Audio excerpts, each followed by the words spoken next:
BRS నేతలు డ్రామాలు ఆడడం తప్ప ప్రజలకు మంచి చేసిందేమీ లేదన్నారు కార్మిక శాఖ మంత్రి వివేక్ వెంకటస్వామి. బాల్కాసుమన్ తెలంగాణ ప్రజలకు క్షమాపణ చెప్పాలన్నారు. మంచిర్యాల జిల్లాలో పర్యటించిన మంత్రి వివేక్ రైతులతో మాట్లాడారు. అన్నదాతలు ఎవరూ అధైర్యపడొద్దని, చివరి గింజ వరకు ప్రభుత్వం కొనుగోలు చేస్తుందని భరోసా ఇచ్చారు. కల్లాల్లో ఇబ్బందులు లేకుండా ప్రభుత్వం ఏర్పాట్లు చేస్తోందని తెలిపారు మంత్రి వివేక్.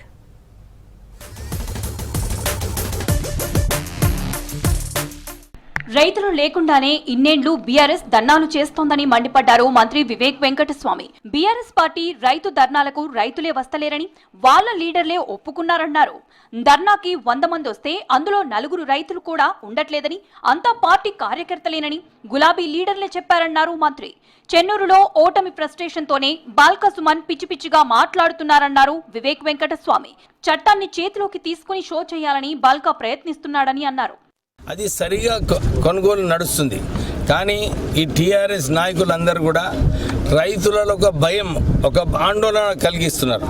లేదు వర్షాకాలం వస్తుంది, మళ్ళీ తర్వాత ఎవరు కూడా కొనరు అని చెప్పి ఒక భయం క్రియేట్ చేసి రైతులకు ఆదుకోవాలి, కానీ పోయి రైతులను రెచ్చగొట్టడానికి ఈ ప్రయత్నాలు చేస్తున్నారు వాళ్ళు.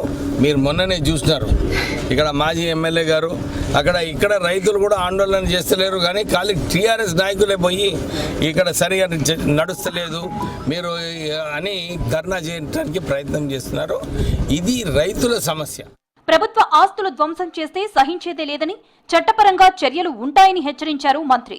గత ఎన్నికల్లో 100 కోట్లు ఖర్చు చేసిన బాల్కాకు ఆ డబ్బంతా ఎక్కడిదని ప్రశ్నించారు. బాల్కాసుమన్ తెలంగాణ ప్రజలకు బేషరతుగా క్షమాపణలు చెప్పాలని డిమాండ్ చేశారు.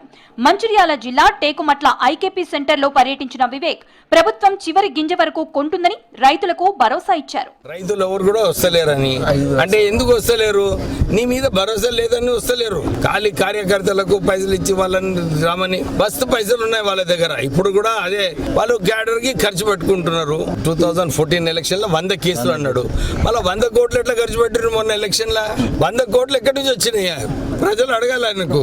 అన్ని శాండ్ మాఫియా ఇవన్నీ భూ మాఫియా చేసినందుకు 100 కోట్లు వచ్చి ఖర్చు పెట్టండు. అదే అనుకుంటున్నాడు ఆయన. కొద్దిగా calm down common.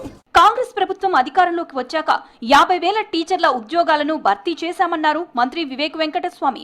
Young India integrated schools నిర్మిస్తున్నామని తెలిపారు.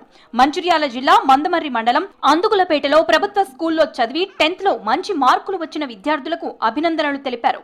విశాఖ చారిటబుల్ ట్రస్ట్ తో చాలా చోట్ల టాయిలెట్స్ కట్టించామన్నారు. స్కూళ్లలో బెంచ్లు, బోర్వెల్స్ వేశామన్నారు మంత్రి వివేక్ వెంకటస్వామి. కార్యక్రమంలో డీసీసీ అధ్యక్షులు రఘునాథ్ రెడ్డి, డీఈఓ యాదయ్య, అధికారులు పాల్గొన్నారు. కాంగ్రెస్ ప్రభుత్వం వచ్చిన తర్వాత 50,000 టీచర్లను భర్తీ చేయడం.